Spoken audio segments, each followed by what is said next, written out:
Assalamualaikum warahmatullahi wabarakatuh. Perkenalkan, nama saya Meike Arsita Dewi. Saya dari kelas 2D dengan NPM 25106310551. Pada kesempatan kali ini, saya akan mempresentasikan hasil pengerjaan ujian tengah semester mata kuliah Statistika Deskriptif dan Visualisasi Data dari soal nomor 1 dan sampai nomor 6 dengan dosen pengampu Dr. Muhammad Ridwan Yudanegara MPD. Baik, sebelumnya saya izin melihat ke sini karena saya melihat soalnya. Langsung saja ke nomor 1. Pada soal ini diberikan data hasil survei terhadap 50 siswa SMP di Kecamatan Teluk Jambe Timur mengenai lama waktu membaca buku pelajaran dalam 1 minggu. Nah, data tersebut berupa raw data, sehingga perlu diolah akan lebih mudah dipahami. Nah, di sini ada pertanyaannya, yaitu yang pertama, buatlah tabel distribusi frekuensi. Yang kedua adalah frekuensi kumulatif. Ketiga, frekuensi relatif kumulatif. Yang keempat, histogram. Yang kelima, poligon. Yang keenam, ogif. Ke pembahasan yang pertama, yaitu tabel distribusi frekuensi. Nah, di sini kita harus mencari beberapa data dulu sebelum membuat tabel distribusi frekuensi. Yang pertama adalah mencari banyaknya data. Dari soal itu diketahui adalah 50, jadi banyak datanya atau n-nya ada 50. Lalu kita cari range atau data terbesar dikurangi data terkecil. Nah, kita cari dulu nih, ternyata ada 87 dikurangi 18 yaitu 29. Lalu kita cari banyaknya kelas. Nah, banyaknya kelas itu sama dengan 1 ditambah 3,3 log n. Nah, 1 ditambah 3,3 log n-nya itu adalah dari data, banyaknya data, jadinya 1 ditambah 3,3 log 50. Nah, log 50 sendiri adalah 1,699, jadi 1 ditambah 3,3 dikali 1,699. Nah, lalu 3,3 nya dikali dengan 1,699 yaitu 5,60. 1 ditambah 5,60 adalah 6,60. Nah, jika datanya itu adalah desimal, maka dia itu harus dibulatkan ke atas. Jadi kita dibulatkan ke 7. Nah, selanjutnya kita cari panjang kelas. Panjang kelasnya itu rumusnya adalah R, range tadi, dibagi dengan banyak kelas. Nah, tadi sebelumnya sudah dicari, range-nya 29 dan panjang kelasnya adalah 7. 29 dibagi 7 adalah 4,4. Lalu kalau desimal lagi kita bulatkan ke yang terdekat, yaitu adalah 4.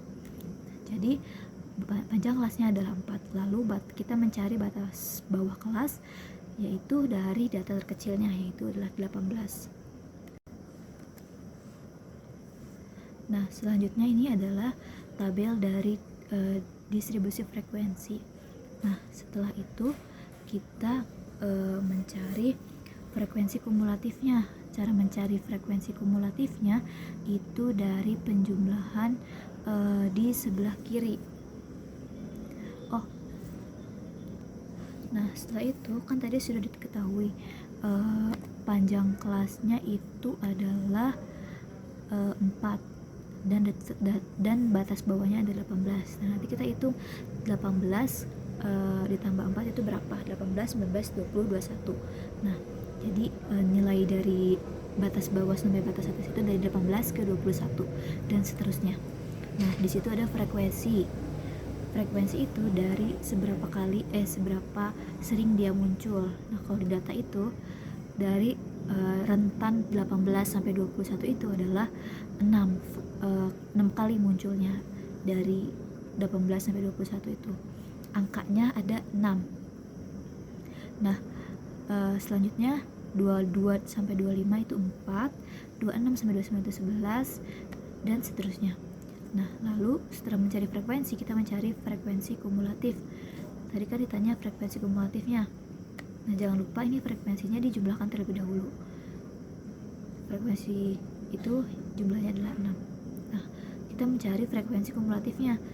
Frekuensi kumulatifnya ini itu dari frekuensi sebelumnya ditambah frekuensi baris yang akan diisi. Nah, kalau baris pertama itu kan sebelumnya 0, berarti 6 ditambah 0 yaitu tetap 6 frekuensi kumulatifnya. Nah, selanjutnya di kelas kedua itu, di nilai kedua, frekuensi kumulatifnya itu adalah 4 ditambah frekuensi yang sebelumnya itu 6. Nah, 4 ditambah 6 itu 10, dan seterusnya sampai nilai ke 7. Setelah membuat tabel distribusi frekuensi dan frekuensi kumulatif, kita lanjut membuat frekuensi relatif kumulatif. Nah, ini itu adalah rumusnya F frekuensi kumulatif dibagi N. N itu banyak data yang tadi, yaitu ada 50 dikali dengan 100%. Nah, di sini di nilai yang pertama itu F-nya frekuensi kumulatifnya adalah 6. 6 dibagi 50 dikali 100%, yaitu adalah 12%. Dan nilai yang kedua juga sama, 10 dibagi dengan 50 banyaknya data dikali 100%, yaitu adalah 20%. Dan yang ketiga juga sama sampai seterusnya. Jadi begitu menghitungnya itu dengan rumus frekuensi kumulatif itu dibagi dengan banyaknya data dikali dengan 100% untuk membuat tabel distribusi frekuensi relatif kumulatif. Nah, ini selanjutnya ada bentuk dari membuat histogram, poligon, frekuensi, dan ogive. Bisa dilihat dari gambar di sini. Selanjutnya ini nomor 2, yaitu tentukan mean, median, modus, standar deviasi, dan varians dari data berikut. Nah, di sini datanya ada 19, 20, 20, 27, 28, 31, 32, 32, 33. Nah, jawabannya itu yang pertama kita harus menjumlahkan seperti biasa, menjumlahkan datanya. Ada berapa nih datanya nih? Ternyata datanya itu adalah 10. Jadi N-nya adalah 10. Nah, itu kan tadi disuruh cari mean. Mean itu adalah rata-rata. Nah, rumus mean sendiri yaitu X bar sama dengan sigma X dibagi N. Nah, untuk sigma X-nya tersendiri yaitu adalah dengan cara menjumlahkan semua data. Nah, kita jumlahkan semua datanya nih. Nah, setelah dijumlahkan itu adalah 274. Nah, kan tadi rumus mean-nya itu adalah X bar sigma X dibagi dengan N. Nah, tadi udah dicari nih, sigma X-nya adalah 274. 274 dibagi dengan N-nya, jumlah datanya tadi adalah 10, sama dengan 27,4. Nah, jadi mean-nya itu adalah 27,4. Lanjut kita mencari median, yaitu kita lihat dulu nih, ternyata dia adalah data genap. Nah, kalau data genap itu dia punya rumus sendiri, yaitu Q2 sama dengan data ke N dibagi 2 ditambah data ke N dibagi 2 ditambah 1. Nah, N itu kan tadi 10 dibagi 2 adalah 5. Jadi data ke 5 ditambah data ke 5 ditambah 1, data ke 6, lalu dibagi dengan 2. Data kelima di soal ini, kebetulan soal ini sudah diurutkan dari yang terkecil, jadi kita bisa langsung melihat data kelimanya. Nah, kita hitung nih 1, 2, 3, 4, 5. Nah, ternyata adalah 28. Data kelima dan data keenamnya adalah 31, lalu dibagi dengan 2. Nah, 59 dijumlahkan 59 per 2, yaitu adalah 29,5. Jadi mediannya adalah 29,5. Lanjut kita mencari varians. Nah, kalau mencari varians ini rumusnya itu adalah S kuadrat sama dengan sigma XI dikurangi X bar pangkat 2 per N banyaknya data. Nah, untuk mencari XI-nya ini, untuk mencari rumusnya ini, kita pertama-tama bikin tabel dari mencari XI-nya dulu. Nah, XI-nya ini tersendiri adalah dari data sebelumnya yang sudah ada di soal, yaitu XI ditulisnya dalam sini 19, 20, 27 dan seterusnya. Nah, setelah itu kita mengurangi XI dengan X bar. X barnya sendiri itu kan tadi sudah diketahui ya, meannya adalah 27,4. Nah, tinggal kita kurangi nih, 19 dikurangi dengan 27,4. Nah, hasilnya adalah min 8,4. Selanjutnya ada 20, berarti 20 dikurangi dengan yang tadi jumlah datanya 27,4. Nah, hasilnya adalah min 7,4. Dan seterusnya itu dijumlahkan dengan cara yang sama. Nah, setelah dikurangkan itu kita mencari akar kuadratnya.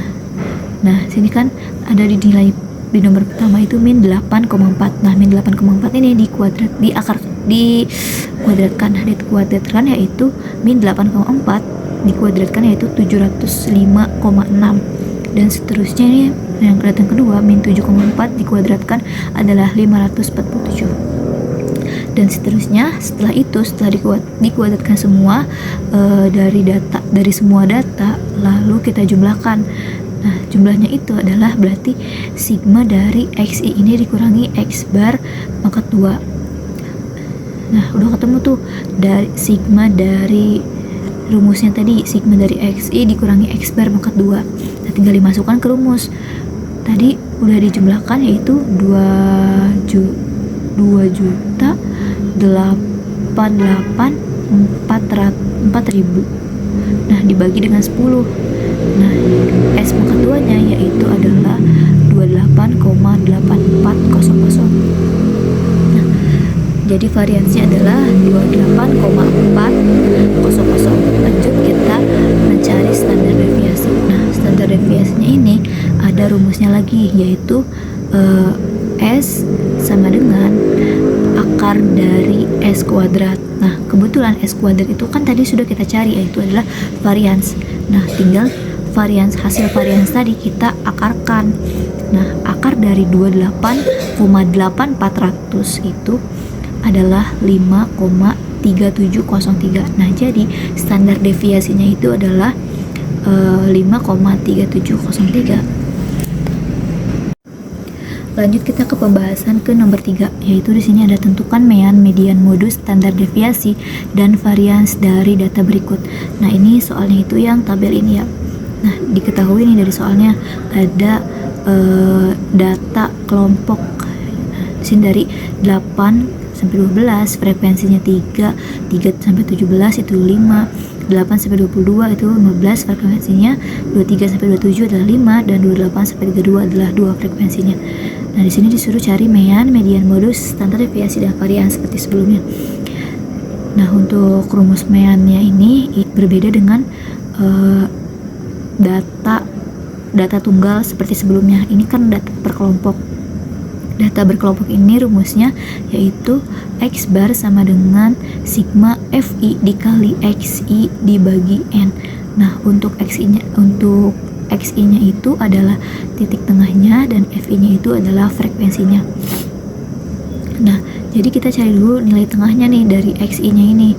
Nah, cara mencari nilai tengahnya yaitu dengan cara dia itu batas bawah ditambah batas atas dibagi dengan 2. Nah, di sini kan di nilai pertama nih, di kelas yang pertama 8 sampai 12, tinggal ditambah 8 tambah 12 lalu dibagi dengan 2. 8 tambah 12 adalah 20, dibagi dengan 2 adalah 10.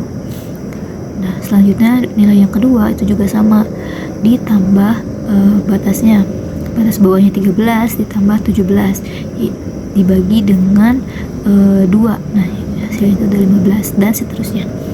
Lalu setelah mencari titik tengahnya, XI-nya, kita lanjut mencari FI dikali XI-nya. Untuk FI sendiri kan itu di frekuensi. Nah, frekuensinya ini tadi sudah ada di soal. Tinggal kita kalikan dengan titik tengah yang sudah kita cari tadi. Titik tengahnya tadi ada 10 data yang pertama nih, berarti 3 dikali 10 adalah 30. Lalu data yang kedua 15 dikali 5 adalah 75, 15 dikali 20 sama dengan 300, 5 dikali 25 125, 2 dikali 30 60. Nah, jadi sigma FI dikali XI nya ini adalah 590. Nah, ketika sudah mencari sigma FI dan XI nya ini, kita tinggal masukkan ke rumus, karena N nya itu kan tinggal kita jumlahkan dari semua frekuensi ini.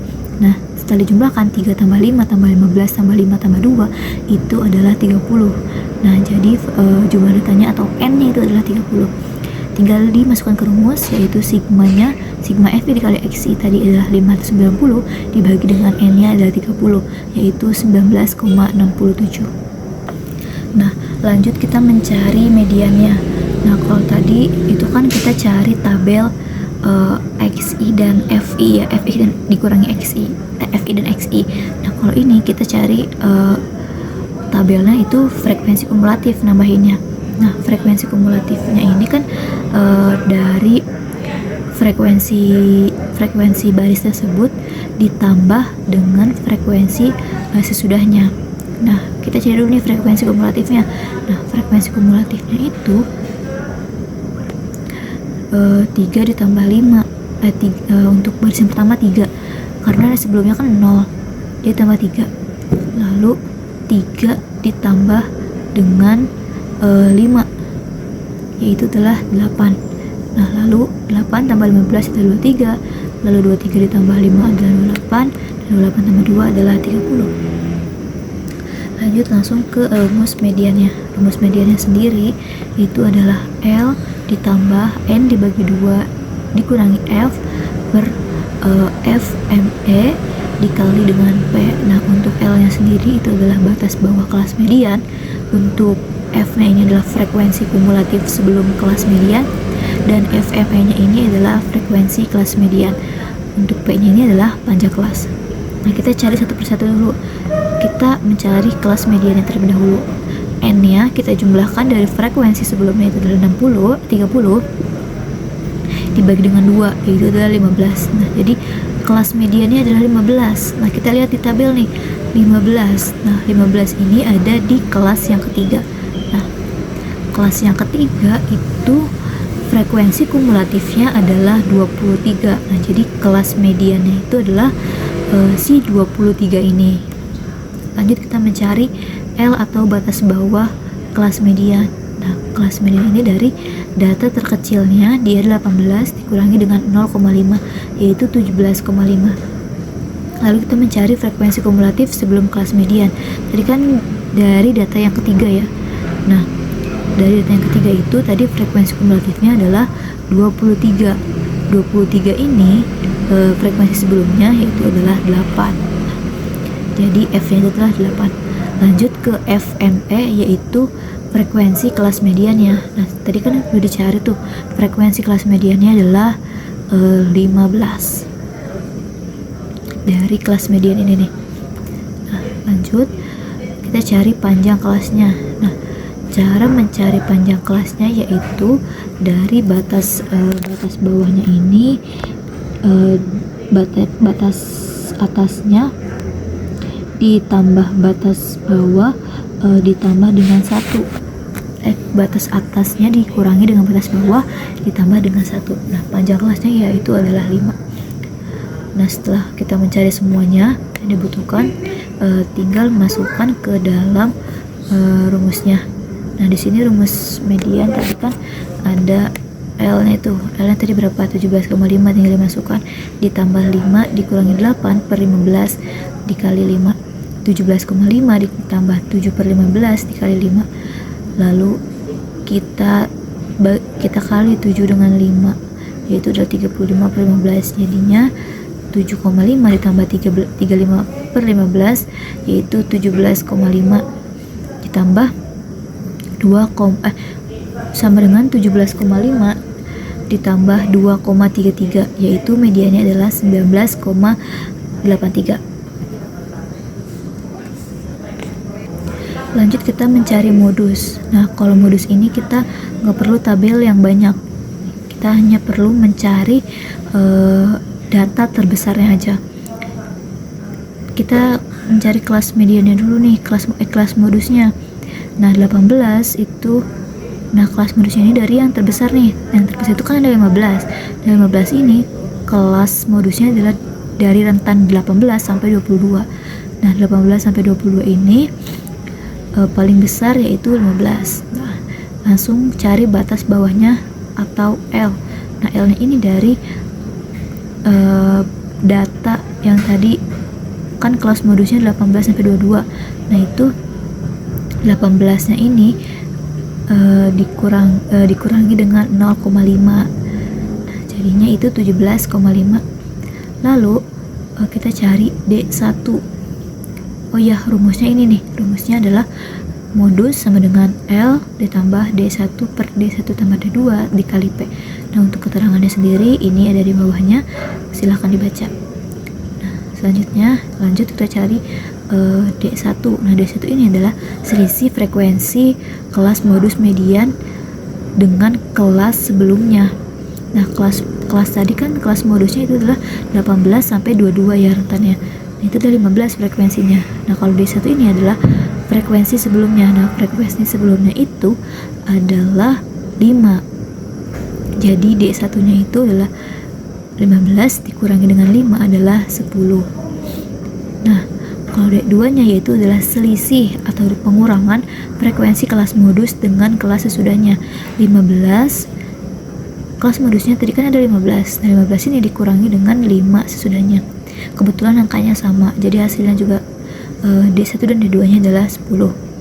Nah, untuk panjang kelasnya sendiri itu dari 18 dan 22 dari kelas modusnya tadi. Nah, dari batas atas dikurangi batas bawah ditambah dengan 1 yaitu adalah 5.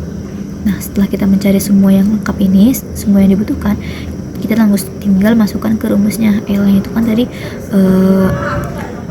batas bawahnya itu adalah 17,5 ditambah dengan 10, D1-nya 10, D2-nya 10. 10 ditambah 10 itu 20 dikali dengan 5. Nah, lanjut kita sederhanakan, yaitu menjadi modusnya adalah 20.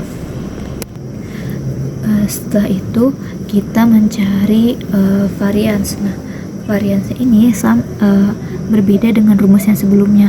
Nah, untuk varians ini itu rumusnya adalah S kuadrat sigma FI dikali XI kuadrat dikurangi sigma FI dikali XI pangkat 2 dikurangi N dibagi dengan N dikurangi 1. Nah, untuk S pangkat 2 nya itu adalah varians, FI adalah frekuensi tiap kelas, XI adalah titik tengah tiap kelas, dan N adalah jumlah seluruh data.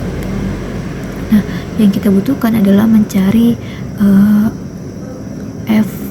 FI, lalu FI dikali XI, dan XI kuadrat, lalu FI dikali XI kuadrat. Nah, untuk mencari FI-nya itu frekuensi, untuk mencari FI-nya itu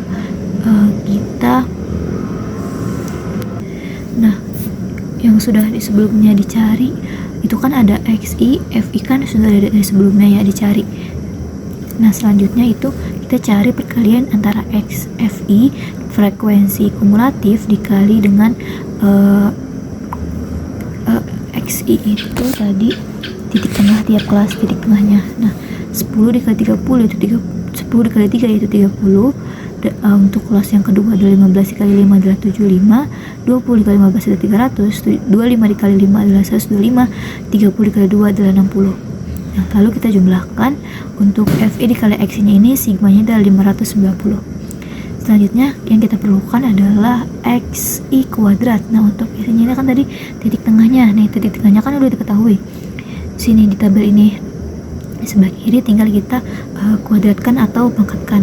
10 itu dikuadratkan adalah 100, 15 dikuadratkan adalah 225, 20 dikuadratkan adalah 400, 25 dikuadratkan adalah 625, 300 dikuadratkan adalah 900.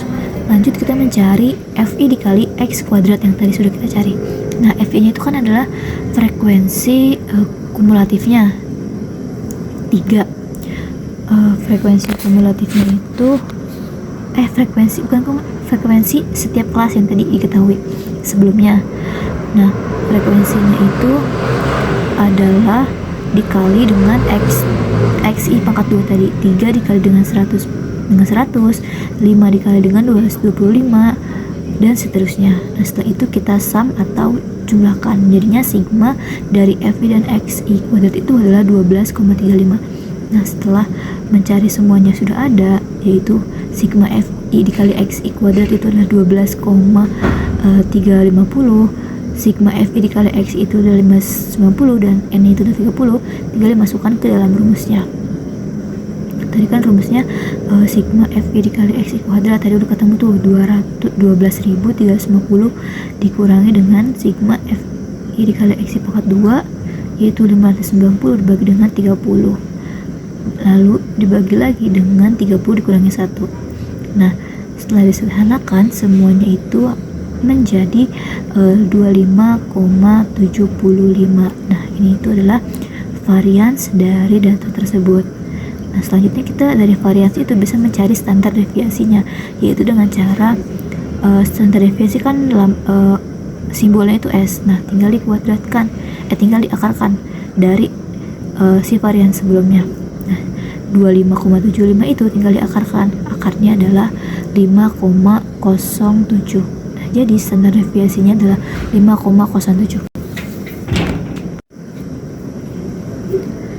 Nah, selanjutnya kita ke soal nomor 4, yaitu ada sebutkan dan jelaskan level skala data menurut Stephen. Nah, yang pertama itu ada skalanya itu ada 4. Yang pertama ada skala nominal, yang kedua adalah skala ordinal, yang ketiga adalah skala interval, yang keempat adalah skala rasio. Dari skala nominal terlebih dahulu, yaitu adalah tingkat pengukuran data yang paling sederhana. Data pada skala ini hanya berfungsi sebagai tabel atau nama untuk membedakan satu kategori dengan kategori lainnya. Nah, skala ini itu tidak memiliki urutan. Contohnya seperti jenis kelamin, agama, golongan darah, dan lain-lain. Nah, yang kedua adalah skala ordinal. Skala ordinal ini merupakan tingkat pengukuran data yang memiliki semua sifat skala nominal dengan tambahan kemampuan untuk mengurutkan data. Nah, kalau ini tuh diurutkan datanya. Meskipun demikian, jarak atau selisihnya itu antar nilai pada skala ordinal tidak dapat diketahui secara pasti. Nah, contohnya seperti tingkat kepuasan pelanggan, sangat puas atau tidak puas. Nah, statistik yang sesuai untuk skala ini adalah median, modus, dan persentil. Selanjutnya adalah skala interval. Skala interval sendiri adalah tingkat pengukuran yang memiliki urutan serta jarak antar nilai yang sama dan bermakna. Pada skala ini, operasi penjumlahan dan pengurangan dapat dilakukan sehingga data dapat dianalisis lebih lanjut. Contohnya seperti suhu dalam Celsius atau Fahrenheit, tahun kalender, dan skor IQ. Nah, statistik ini sering digunakan pada skala interval, yaitu mean, median, dan standar deviasi. Terakhir adalah skala rasio. Nah, skala rasio ini adalah tingkat pengukuran data tertinggi yang memiliki semua sifat skala interval serta titik nol mutlak. Nah, skala ini itu semua operasi matematika ada, jadi penjumlahan, pengurangan, perkalian, dan pembagian dapat dilakukan. Nah, oleh karena itu, misalkan contohnya yaitu adalah berat badan, atau misalkan 80 km benar-benar 2 kali lebih berat dari 40 km. Nah, contohnya itu ada berat badan, tinggi badan, usia, jarak, pendapatan, dan suhu Kelvin dapat digunakan meliputi mean dan standar deviasi. Nah, ini adalah ringkasan perbandingan dari skala Stephen. Kan ada nominal, ordinal, interval, dan rasio. Nah, nominal sendiri itu dapat dikategorikan, tapi tidak dapat diurutkan atau diperingkatkan. Dan nominal sendiri ini itu jaraknya sama dan tidak memiliki jaraknya tidak sama dan tidak memiliki nilai mutlak. Nah, untuk ordinal sendiri itu bisa dikategorikan, dia itu bisa diurutkan atau diperingkatkan, tapi tidak bisa jaraknya sama atau tidak memiliki nilai mutlak. Nah, interval juga dia bisa dikategorikan, bisa diurutkan, dan jaraknya sama, tetapi tidak memiliki nol mutlak. Nah, untuk rasio ini semuanya itu bisa dikategorikan, bisa diurutkan, bisa jaraknya yang sama itu bisa, dan dia juga memiliki nol mutlak. Selanjutnya ini untuk soal nomor 5, yaitu jelaskan kondisi rata-rata dan standar deviasi dari ketiga gambar dengan kurva normal berikut. Nah, dari gambar A ini bisa dijelaskan bahwa ada dua kurva gitu ya.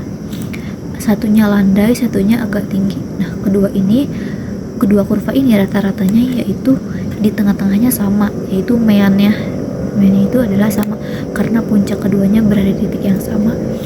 Nah, untuk standar deviasinya sendiri itu berbeda karena satu kurva lebih tinggi dan lebih lancip. Jadi standar deviasinya itu lebih kecil atau lebih sempit.